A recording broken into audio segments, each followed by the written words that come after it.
алган налог төлөнбөйт деп эметилген ошол иш эмне болду? Төлөп атышат уже, потихоньку төлөп атышат уже. Канча беришти уже? Жапаровдун аялы 30 миллион. 30 миллионду берди уже. 2 транш болду. 1 миллион доллар болчу, 30 миллион канча болду ошондо? 200 миң доллар болду. Салыктан белек? Салыктан салык.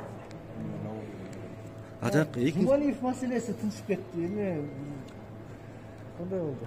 Эми Жумалиев маселеси бул эми депутат да азырчы. Буларда иммунитет деген болот. Азыр текшерип атат. Бул иштин баары акынан мындай токтоп калыптыр да.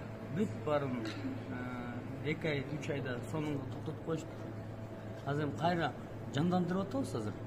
Жандандырып, эми ал бул депутаттар да бул сразу эле алып келип бир хулиган эмес да алып келип киргизип койгон нерсе мынтип коюптур.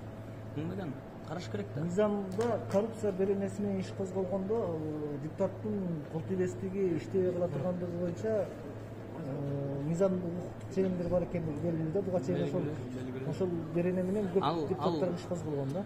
Ал беренени 300 мисалы коррупция менен койсок, аны деген генеральный өзү акт сыйлаш керек да. Ал ушундай анын баарын эсептешибиз, такташып атабыз азыр. Кандай болорун Кудай буйрса аягына чыгабыз баарын эле.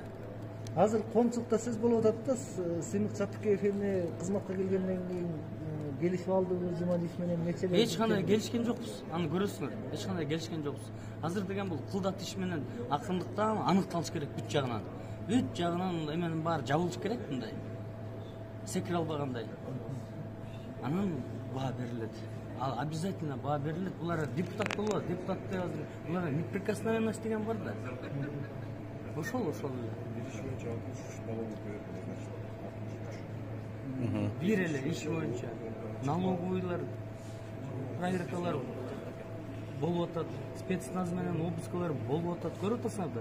Эми анын баарын азыр жыйынтык баа бериш күнүндө эле аз калды, Кудай буйрса. Ошол эч ким менен анан жанагы